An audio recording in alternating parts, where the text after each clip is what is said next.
Assalamualaikum warahmatullahi wabarakatuh.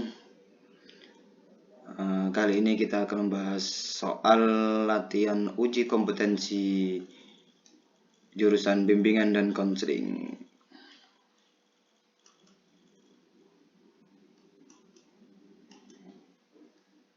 Saat melakukan pelayanan bimbingan dan konseling, seorang konselor begitu hati-hati dalam menggunakan bahasanya. Dia sangat takut ada siswa tersinggung atau justru ungkapannya tidak dapat dipahami para siswa. Konselor ini sangat memperhatikan A. Aspek etik dan profesional, B. Aspek profesional dan keilmuan, C. Aspek budaya dan logika, D. Aspek kemanusiaan dan budaya. Jawabannya adalah aspek etik dan profesional. Pembahasannya adalah layanan konseling merupakan layanan psikopedagogis. Oleh karena itu, aspek etik dan profesional harus menjadi landasan dalam pemberian layanan.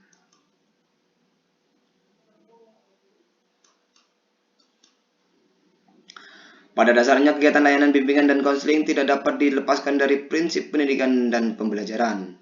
Oleh karena itu, seyogyanya konselor memiliki kemampuan A. Memahami dan menganalisis perubahan perilaku yang bersifat fungsional dari konseli, B. Memberikan layanan konseling yang tuntas, C. Mencermati dan memahami kebutuhan konseli, D. Mendampingi dan mendengarkan keluh kesah konseli. Jawabannya adalah A, yaitu memahami dan menganalisis perubahan perilaku yang bersifat fungsional dari konseling. Pembahasannya adalah konseling adalah pendidikan dan di dalamnya mengandung unsur pembelajaran, maka guru BK atau konselor harus memiliki pemahaman untuk menganalisis perubahan perilaku yang bersifat fungsional dari konseling.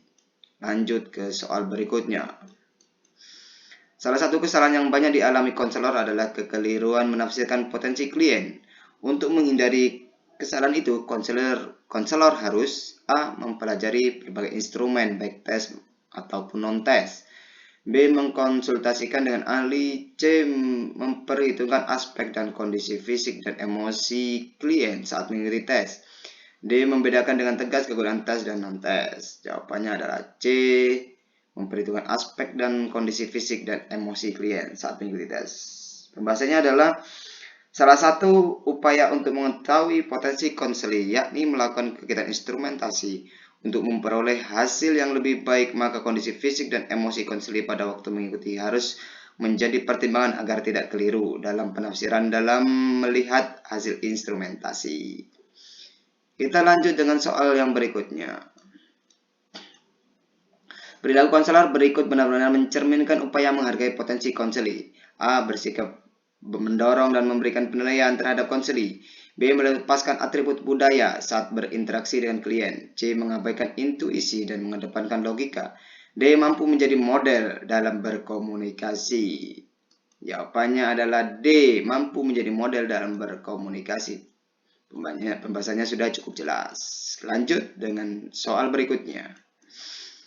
Kegiatan layanan bimbingan dan konseling pada dasarnya termanifestasi dalam hubungan antara konselor dengan konseli yang bersifat A. Saling menasihati dan mendengarkan, B. Berdialog mencermati dan mengembangkan potensi konseli, C. Mencatat setiap keluhan konseli, D. Mendiskusikan berbagai hal terkait dengan bakat dan minat konseli. Jawabannya adalah B. Berdialog, mencermati dan mengembangkan potensi konseli. Selanjutnya, kepedulian konselor terhadap konseli tercermin dari kepedulian sebagai berikut. A. Terjadi raport dalam hubungan antara konseli. Konselor peduli terhadap resistensi konseli. C. Konseli duduk bersama untuk menyelesaikan masalah. D. Konselor menanyakan kondisi psikologis konseli. Jawabannya adalah A. Terjadi raport dalam hubungan antara konselor dan konseli. Lanjut ke soal yang berikutnya.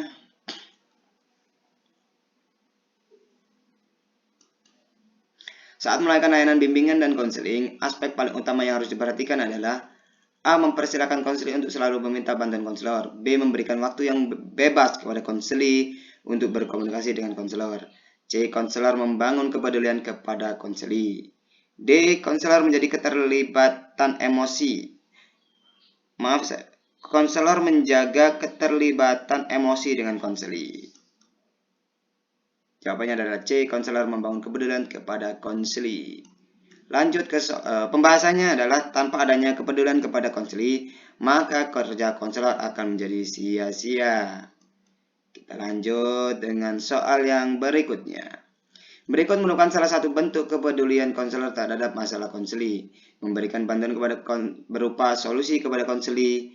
B. Memiliki toleransi terhadap permasalahan konseli. C. Memberikan kebebasan kepada konseli untuk membicarakan masalahnya.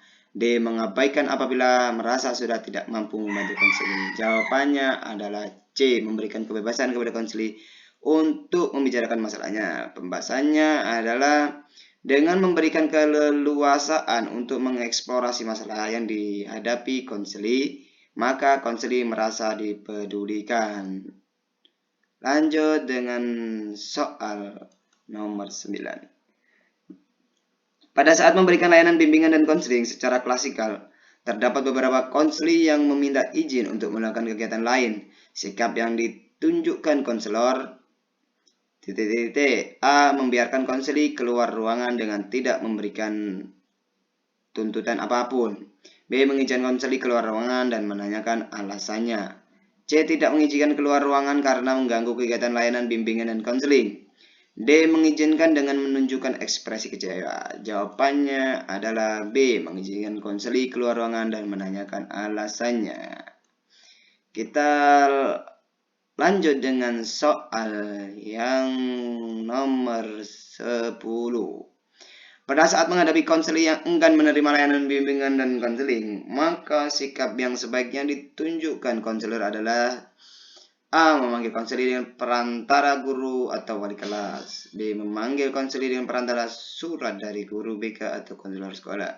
C. Memanggil langsung konseling ke ruang konseling. D. Melakukan proses negosiasi dengan konseli. Jawabannya adalah melakukan proses negosiasi dengan konseli. Pembahasannya cukup jelas. Sampai di sini dulu